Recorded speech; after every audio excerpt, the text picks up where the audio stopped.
भारतीय रेल्वे खानपान व पर्यटन महामंडळ अर्थात आयआरसीटीसी तर्फे भाविकांसाठी दिव्य राजस्थान खाटूश्यामजी आणि उज्जैन यात्रा या विशेष भारत गौरव पर्यटक रेल्वेची घोषणा करण्यात आली आहे।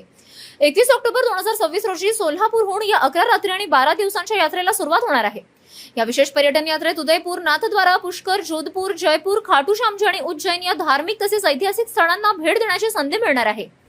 यात्रेचे पॅकेज प्रति व्यक्ती 18,670 रुपयांपासून उपलब्ध करण्यात आले आहे। प्रवाशांना इकॉनॉमी स्लीपर, स्टँडर्ड 3AC आणि कम्फर्ट 2AC असे 3 पर्याय उपलब्ध आहेत। या पर्यटक रेल्वेत सुमारे 750 प्रवाशांची व्यवस्था करण्यात आली आहे। सोलापूरसह कुर्डुवाडी, दौंड, पुणे, लोणावळा, कल्याण, वसई रोड, सुरत, वडोदरा आणि रतलाम या स्थानकांवरून प्रवाशांना चढता उतरता येणार आहे। यात्रा पॅकेजमध्ये आरामदायी रेल्वे प्रवास, बजेट हॉटेलमध्ये निवास, संपूर्ण प्रवासात शुद्ध शाकाहारी भोजन, स्थानिक पर्यटनासाठी AC व नॉन AC वाहनांची सुविधा, प्रवास विमा आणि अनुभवी आयआरसीटीसी टूर मॅनेजर्सची सेवा समाविष्ट आहे। प्रवाशांच्या आरोग्य आणि सुरक्षिततेला प्राधान्य देत आवश्यक सुरक्षा उपाययोजना करण्यात येणार आहेत। या यात्रेमुळे धार्मिक पर्यटनाला चालना मिळण्यासोबतच राजस्थान आणि मध्य प्रदेशातील समृद्ध सांस्कृतिक वारशाचा अनुभव भाविकांना घेता येणार आहे। मी अमोल हळदणकर, कार्यकारी पर्यटन पश्चिम विभाग आयआरसीटीसी टुरिझम।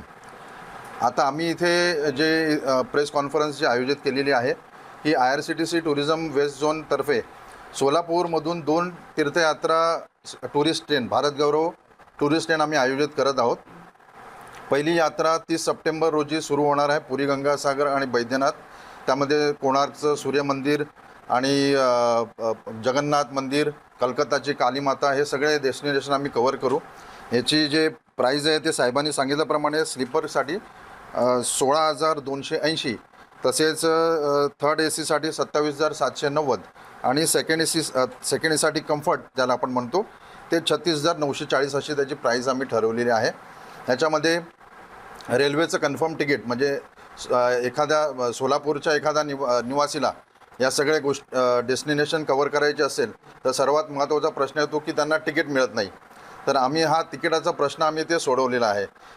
ही पूर्ण ट्रेन आमची एक वेगळी ट्रेन आहे। याच्यामध्ये आम्ही त्यांना सर्वांना कन्फर्म रेल्वेचं तिकीट देतो आणि त्या ट्रेनमध्ये ह्या एक इन हाऊस आपलं एक हे आहे, पॅन्ट्री कार आहे, ज्याच्यामध्ये 3 वेळेचं गरमागरम जेवण, नाश्ता हे सगळं त्यांना दिलं जातं। ट्रेनमध्ये साफसफाई सुनिश्चित केली जाते, त्यासाठी आमची एक हाऊसकीपिंगची टीम आहे।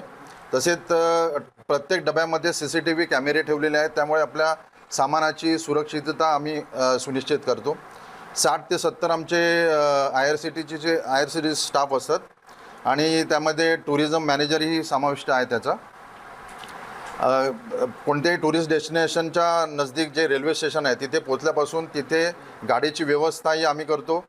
त्या गाडीने हॉटेलपर्यंत गेल्यानंतर हॉटेलमध्ये स्टे म्हणजे स्लीपर क्लास असेल तर बजेट हॉटेल्स, थर्ड AC असेल तर AC हॉटेल्स, सेकंड AC असेल तर, आणि त्यानंतर दर्शन वगैरे करून झाल्यानंतर परत हॉटेलमध्ये आणणं, हॉटेलमधून परत बसने परत रेल्वे स्टेशनपर्यंत आणणं आणि पुढच्या जे नियोजित जे गंतव्य स्टेशन आहे तिथे घेऊन जाण्याची व्यवस्था पण आमच्या आयआरसीटीसी मार्फत केली जाते।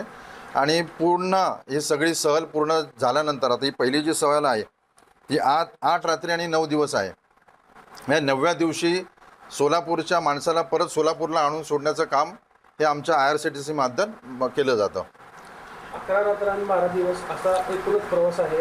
त्या दरम्यान ज्येष्ठ नागरिकांना जर काय मेडिकलची वैद्यकीय सुविधा भासली तर आपली यंत्रणा काय करण्यात? आमची रेल्वे स्टेशनमध्ये व्यवस्था अशी आहे की समजा इमिडिएट अर्जंट कोणाला मेडिकलची समजा एखादी गरज लागली तर आमचा नेक्स्ट जो हॉल्ट असतो त्या हॉल्टमध्ये आम्ही आमच्या टूर मॅनेजरच्या मार्फत एक मेसेज दिला जातो। त्या मेसेज दिल्यानंतर त्या स्टेशनवर गाडी पोचण्याच्या अगोदरच आमचे रेल्वेचे डॉक्टर तिकडे उपस्थित असतात, ते त्या प्रवाशाला तपासतात आणि समजा त्या गाडीमध्येच पुढे व्यवस्था करून म्हणजे ट्रीटमेंट करून त्याला पुढचा प्रवास करू शकत असेल तर त्याची परवानगी त्याला दिली जाते। आणि समजा कंडिशन अगदीच खराब असेल तर त्या नजीकच्या हॉस्पिटलमध्ये ॲडमिट करून देण्याची पण व्यवस्था त्या डॉक्टरच्या सल्ल्यानुसार आम्ही करत असतो। सिक्युरिटीच्या संदर्भात मी आधीच सांगितल्याप्रमाणे CCTV कॅमेरा आमच्याकडे आहेत, त्यामुळे आता एवढा 10-12 दिवसाचा जो प्रवास आहे गाड्याही असतो आणि 10-12 दिवसाचं जे सामान आहे ते सामान पुढच्या डेस्टिनेशनला सगळंच्या सगळं सामान घेऊन जाण्याची गरज नाही. आवश्यक तेवढंच सामान त्या आपल्या टुरिस्टसाठी आवश्यक असतं तेवढं ते सामान घेऊन जाऊ शकतात आणि राहिलेलं सगळं सामान ते आपल्या डब्यामध्ये सुरक्षित ठेवू शकतात. आणि CCTV कॅमेरा आहेत आणि याच्यामध्ये ग्रुप रिझर्वेशन पण असतात. त्यामुळे आत्तापर्यंत जरी असा कुठे चोरी झाली किंवा काही झालं असं काही प्रसंग अजून अद्याप आलेला नाही आहे.